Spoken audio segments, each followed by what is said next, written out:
검찰총장이 검찰총장직에서 물러나겠다고 선언을 했습니다. 양만이면 네. 이 물러나겠다고 선언을 했다. 그러면 구체적으로 사직하는 절차는 인사권자인 대통령에게 사의를 표명하거나 사표를 제출해야 되는 것 아닙니까? 그렇게 하겠죠. 앞으로 그런 조처 밟을 것 같은데 어제도 민주당 인사 예. 얘기를 했습니다만 현재 이제 징계를 받은 상황이기 때문에 징계 상태에서는 사표를 수리할 수 없다 이런 이제 주장이 있을 수 있습니다. 예. 그런데 제가 문의를 해봤더니 대검에서는 그건 별로 문제가 되지 않는다 이렇게 설명을 하고 있어요. 그래서 구체적인 답변 아직 듣지 못했습니다만은 제가 생각해 보고 임찬종 기자 좀 더 자세히 설명해 줄 수도 있을 것 같은데 지금 징계가 내려졌고 거기에 불복해서 소송 진행 중이기 때문에 만약에 소송을 취하게 되면 징계가 확정되는 것이죠. 그러니까 그 이제 징계 과정에서 사표를 수리하지 못하게 한 거는 징계 받지 않고 나가서 뭐 변호사 개업을 한다든지 이런 걸 막기 위한 것이기 때문에 네.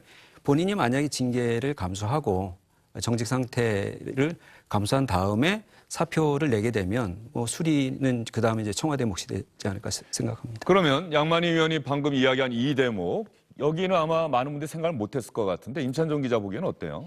지금 뭐 기술적으로는 방금 말씀하신 예. 부분이 맞는데요. 다만 좀 그런 부분은 또 이런 것도 따져봐야 될 부분이 있습니다. 그 징계가 내려진 부분이 정직 지금 2개월 2개월이죠. 정직 2개월이지 않습니까? 그러면 윤석열 총장이 행정소송을 취소하고 징계가 확정될 경우에 2개월 동안의 정직 기간이 주어집니다. 그러면 사실 지금 방금 법 해석대로라면은 정직 기간 중에는 사표를 수리할 수가 없거든요. 근데 그렇기 때문에 결국에는 제가 보기엔 이거는 대통령의 결심에 달린 문제인 것 같습니다. 그 지금 윤석열 총장은 이제 사의 표명을 했고 이걸 정무직으로 해석해서 사실상 지금 법적으로는 사의를 받는 것이 문제가 있다는 논란이 있을 수 있지만 그래도 사표를 수리하겠다고 할지 그렇지 않은 그게 만약 불가능하다고 청와대에서 나오면은 결국 윤석열 총장이 행정소송을 취소하고 징계를 받아들이는 수밖에 없는데 그렇게 되면 또 사표 수리 시점이 2달 뒤로 미뤄질 수밖에 없습니다. 이제 그런 점을 고려해서 이제 이게 어떤 식으로 풀려갈지는 앞으로 좀 지켜봐야 될 것 같습니다. 김연아 비대위원님, 윤석열 총장 오늘 이야기 가운데 말이죠. 지금 기자가 정치하실 겁니까? 라는 질문에는 대답을 안 했단 말이에요. 그런데 앞으로도 제가 어떤 위치에 있든지 자유민주주의와 국민을 보호하는 일에 온 힘을 다하겠습니다. 라고 이야기를 했습니다. 정치하겠다, 대선에 도전하겠다 이런 뜻으로 읽힙니까? 글쎄요, 뭐 대선 도전까지 해석하기에는 좀 저희가 이른 면이 있는 것 같지만 아무것도 안 하고 계시지는 않겠다라는 메시지는 확실히 주고 있는 것 같습니다. 또 오늘 그 사태의 변에 보면 상식과 정의가 무너지는 것을 더 이상 보고만 있을 수는 없다라고 한 부분이 저는 굉장히 중요한 지적 포인트라고 보여지는데요.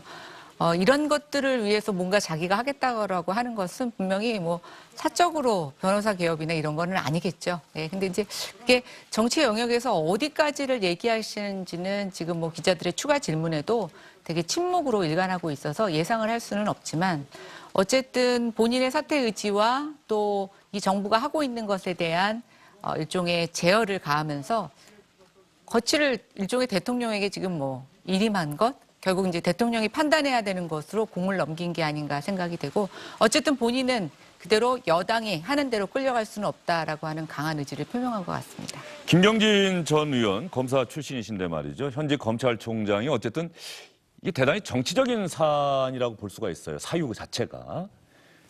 검찰총장직에서 물러난다. 그리고 여론조사에서는 여전히 차기 대선 주자로 거론되고 있다. 어떻게 평가하세요? 그러니까 개인으로 보면, 그러니까 윤석열 검사 개인으로 보면 사실은 교과서의 전범이죠. 검사 교과서에. 그러니까 박근혜 대통령 시절에는 그 모진 탄압을 받아가며 박근혜 대통령 관련된 비위를 수사했고, 예. 또 검찰총장이 된 이후에는 부하 검사들이 문재인 정권과 관련된 수사를 했을 때 사퇴하라고 하는 모진 압력 받아가면서 후배 검사들 이제 수사하는 거 적극적으로 이제 외풍을 막아줬고. 검사나 검찰총장으로서는 교과서적으로 일을 했다 지금 이렇게 볼 수 있는데 현재 지금 이제 마지막 그 중수청 설립과 관련해 가지고는 본인 생각이 이게 상식과 정의가 무너지고 헌법 정신과 법치 시스템이 파괴된다 이렇게 판단을 하는 것 같아요. 네. 그러면 그런 상황을 자기가 뭔가 해결하기 위해서는 이게 정치적인 역할을 해야 되지 않느냐.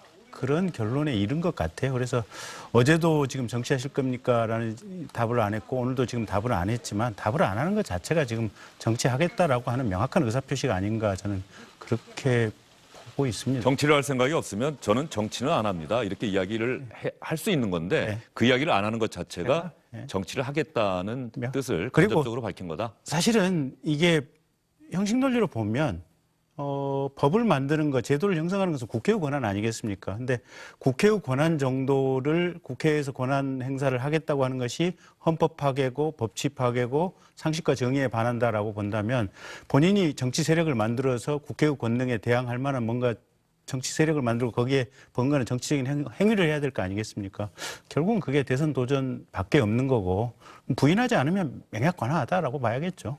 그러면 여기서 궁금해지는 대목이 있어요. 임찬정 기자. 네. 윤석열 검찰총장이 문재인 대통령에 의해서 검찰총장으로 지명되고 임명되고 그다음에 참 많은 일이 있지 않았습니까? 네. 조국 전 장관 수사 때 서초동 청사 앞에서 윤석열 총장을 비판하고 조국 전 장관을 지키겠다는 촛불 시위가 있었고 네. 추미애 전 장관 취임 이후에는 지난 1년 동안은 거의 윤석열 검찰총장을 계속해서 몰아붙이는 모습을 보였단 말이죠. 네.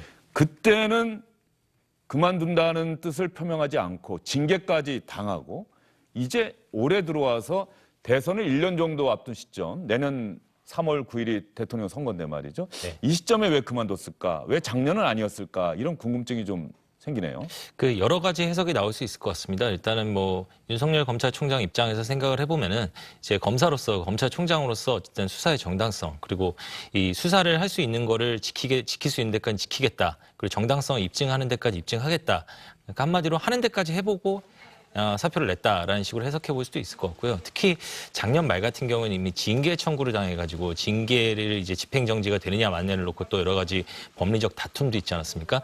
그런 상황에서 사실 사표를 냈다면 또 그 직전에 사표를 냈다면 이게 뭐 그거에 대해서 자기의 징계의 정당성을 법의 인간인 어떤 윤석열로서는 그 법정에서 또는 법리적으로 자기가 입증을 못했다. 사실상 패배를 인정하는 거다. 이런 식으로 받아들였을 수 있을 것 같고요.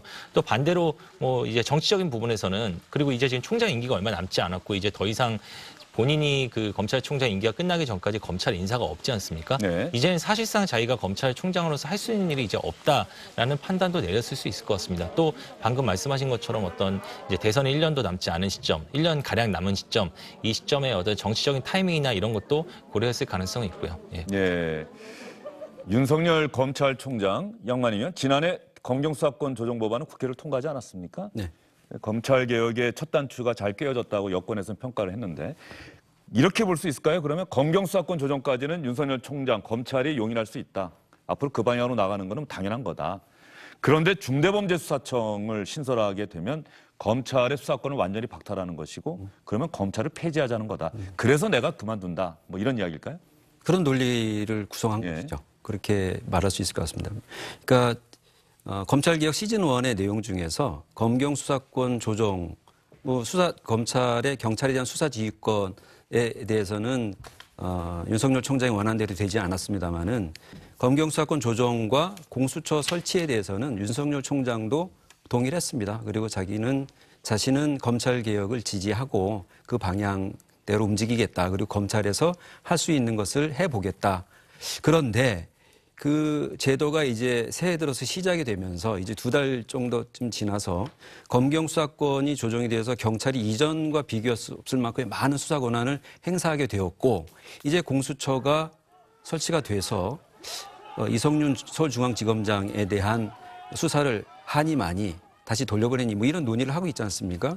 그러니까 뭔가 검찰개혁 시즌1에 따른 제도의 시행을 좀 보면서 이게 앞으로 검찰개혁을 어떻게 가져가야 할지를 차분히 논의해도 되는데 여권의 이제 강경파 의원들이 중수청을 설치하겠다. 그래서 결과적으로 검찰의 기소 권한을 박탈하겠다는 식으로 네. 움직이니까 그건 좀 과하지 않느냐. 그리고 그런 논의가 어느 정도 주장이 어느 정도 먹히고 있는 거거든요. 그러니까 청와대에서도 속도 조절 얘기가 나오는 것이고 여당 내부에서 마찬가지고 그런 부분들이 윤석열 총장의 어떤 결심을 하는데 작용했을 가능성은 있다고 봅니다. 예, 시청자 여러분, 윤석열 검찰총장이 검찰총장직 사퇴를 선언했습니다. 헌법 정신과 법치 시스템이 지금 파괴되고 있습니다. 그 피해는 국민에게 돌아갈 것입니다. 저는 우리 사회가 오랫동안 쌓아올린 상식과 정의가 무너지는 것을 더는 지켜볼 수가 없습니다. 검찰에서의 저의 역할은 여기까지입니다. 앞으로 제가 어떤 위치에 있든 자유민주주의와 국민을 보호하는 일에 온 힘을 다하겠습니다. 이렇게 이야기를 했습니다. 윤석열 검찰총장이 오늘 오후 2시 직전에 대검찰청 청사 현관에서 검찰총장을 그만두려 합니다라고 선언했습니다. 이 이야기 다시 한번 들어보시죠. 저는 오늘 총장을 사직하려고 합니다. 이 나라를 지탱해온 헌법 정신과 법치 시스템이 지금 파괴되고 있습니다. 그 피해는 오로지 국민에게 돌아갈 것입니다. 저는 우리 사회가 오랜 세월 쌓아올린 상식과 정의가 무너지는 것을 더 이상 지켜보고 있기 어렵습니다. 검찰에서의 제 역할은 지금 이제까지입니다. 그러나 제가 지금까지 해왔듯이 앞으로도 제가 어떤 위치에 있든지 자유민주주의와 국민을 보호하는 데 온 힘을 다하겠습니다. 그동안 저를 응원하고 지지해 주셨던 분들, 또 제게 날선 비판을 주셨던 분들 모두에게 감사드립니다. 감사합니다. 어제까지 거치 언급은 없으셨는데 오늘 입장 표명하는 이유 있으십니까? 나갑시다. 사퇴 이후에 정치 입문할 계획 있으십니까? 오늘 발표가 중수청 앞으로의 논의에 어떤 효과가 있을까요? 기자가 질문을 하자 그만합시다. 오늘은 제가 준비해서 국민에게 공개한 이야기 그걸로 다 합시다라고 이야기를 했습니다. 임찬종 기자. 네. 윤석열 검찰총장 어떤 사람입니까? 어떤 검사입니까? 뭐 어떤 검사인지는 제가 뭐 설명드린 것보다 이미 지난 1년 8개월 동안 무수히 많은 언론 보도를 통해서 각가지 시각에 따라서 여러 평가들이 있었던 것 같습니다.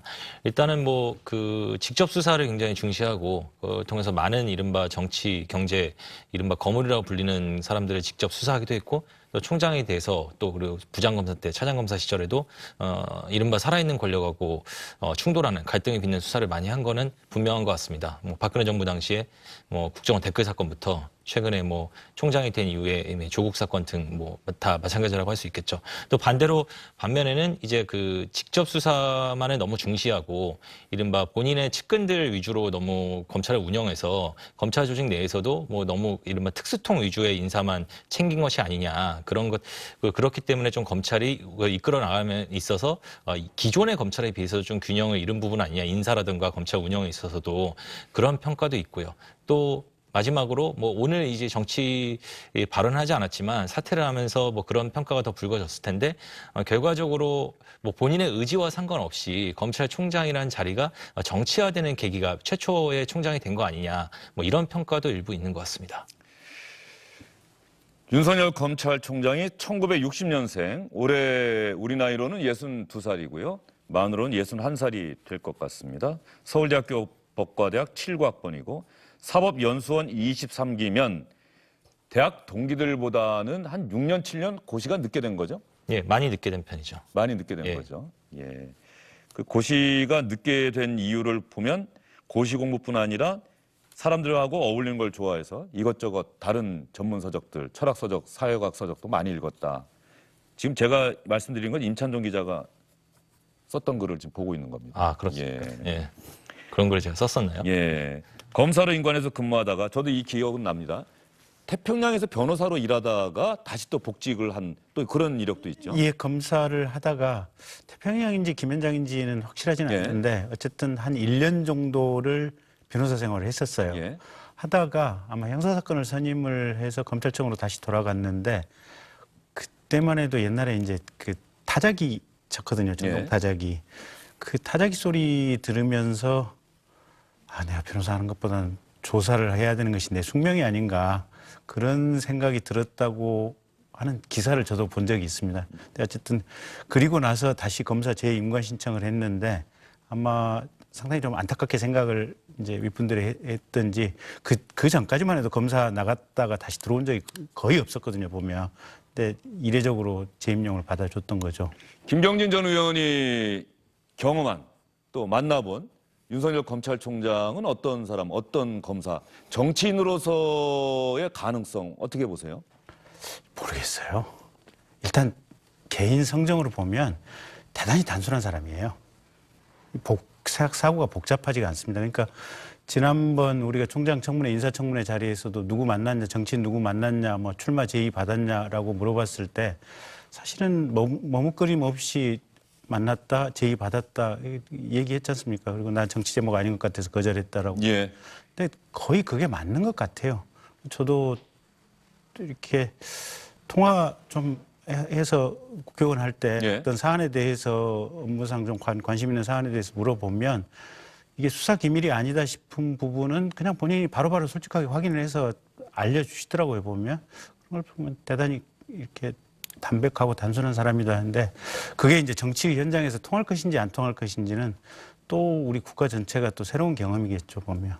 말하는 데는 거침이 없다. 어떤 주제든 특히 뭐 검찰 수사나 이런 부분에 있어서 또 검찰 수사 말고 다른 부분에 있어서도 말하는 데는 전혀 거침이 없다. 이런 평가가 많은 것 같아요. 예, 말하는데 상당히 거침이 없는 스타일이고요. 또 뭐 아까 뭐 고시 공부 얘기를 하셨는데 제가 그 얘기를 잠깐 하자면 이제 같이 고시 공부를 했던 이제 그 검찰 간부한테 물어보니까요. 이게 나이 차이는 좀 납니다. 근데 이제 기수 차이는 한 2기수밖에 차이 안 나요. 네. 그 검사한테 물어보니까 왜 이렇게 윤석열 검찰총장은 좀 고시가 늦게 된 거냐 했더니 시험에 안 나오는 부분을 굉장히 관심이 많아서 그런 공부를 법 공부를 열심히 했답니다. 그러니까 뭐 이렇게 저희도 이제 시험 공부를 하다 보면은 뭐 시험에 나오는 부분이 있고 시험에 안 나오고 그 원리라든가 뭐 연역이라든가 이런 부분에 있지 않습니까? 그런 부분에 굉장히 관심이 많고 또 실제로 만나 보면은 굉장히 좀 박학다식하고 또 이렇게 그런 것들을 많이 그 말을 하는 스타일입니다. 뭐 이렇게 개인적인 스타일은 그렇고요. 뭐 아무래도 검사로서는 좀 이미 알려졌다시피 유명한 사건들을 많이 한 사람이고요. 윤석열 검찰총장이 어제 대구를 방문했고 대구를 방문해서 고검지검의 검사들 일하는 사람들과 간담회를 한 다음에 대검찰청에서 그 내용을 브리핑을 했죠. 네. 근데 상당히 인상적인 내용이 있었던 것 같아요. 인사권자 눈치 보지 마라. 네. 무슨 뜻일까요? 그 공개된 내용을 보면은 윤석열 총장이 검찰 개혁의 방향으로 두 가지, 그러니까 공정한 검찰과 국민의 검찰 이 두 가지를 제시했는데요. 국민의 검찰에 관한 설명 대목에서 이렇게 얘기를 합니다. 국민의 검찰이란 인사권자의 눈치를 보지 말고 힘 있는 자도 원칙대로 처벌해서 상대적 약자인 국민을 보호하는 것을 의미하며 이는 헌법상의 책무다 이렇게 설명을 네. 했는데요. 그런데 인사권자의 눈치를 보지 말고를 가로쳐서 하면 아무 문제가 없습니다. 보통 흔히 하는 얘기죠. 힘 있는 사람을 처벌하고 그래서 상대적 약자인 국민을 보호하라. 이게 검찰의 헌법상의 책무다. 그런데 인사권자의 눈치를 보지 말라 이렇게 얘기를 했단 말이죠. 그런데 검사들의 인사권자는 대통령입니다. 그러니까 인사권자인 대통령 혹은 집권 세력의 눈치를 보지 마라. 앞으로 나도 안 보겠다. 근데 이 얘기는 어떻게 보면은 뭐 사람들에 따라서 가슴 뜨겁게 받아들일 수 있겠습니다만 집권 세력이 보기에는 상당히 지금 거역하는 듯한 이런 뉘앙스를 주는 것이죠. 그래서 어젯밤부터 결국 윤석열 총장의 선택은 사퇴가 아니겠느냐 이런 얘기가 하나 있었고요. 또 하나는 자신이 인터뷰한 이유에 대해서 설명을 하는데요. 검사 생활을 하면서 인터뷰라는 것을 처음 해봤는데 그렇죠. 국민들이 올바른 판단을 하실 수 있도록 세계 각국의 검찰 제도를 제대로 소개하고 자신의 경험에 비추어 지금 거론되는 제도들이 얼마나 부정확하게 소개되고 있는지 국민들에게 올바른 설명을 드리는 것이 공직자의 도리라고 생각했다 이렇게 설명을 하고 있습니다. 예. 말씀드린 것처럼 국민의 검찰 얘기했고 국민을 향해서 내가 설명을 해야 되겠다. 그러니까 집권 세력에서 뭐라고 얘기를 하냐면은 당신의 의견이 있으면은 국회 얘기하고 법무부 얘기하고 청와대 얘기하면 되는데 왜 언론 인터뷰를 해가지고 이 소동을 일으키냐 이렇게 설명을 하잖아요. 그런데 윤석열 총장의 답변은 나는 국민에게 직접 설명해야 됐다는 것이 나의 판단이다. 양만희 의원 거기까지 듣고요. 안녕하십니까, 주영진입니다. 더 많은 뉴스와 라이브 이벤트를 보고 싶으시다면 화면 오른쪽을 눌러서 구독해 주시기 바랍니다. 저희 SBS 앱을 다운로드 받으시면 뉴스 속보 알림도 받아보실 수 있습니다. 텔레비전으로도 SBS 뉴스, 유튜브로도 SBS 뉴스 잊지 마시기 바랍니다.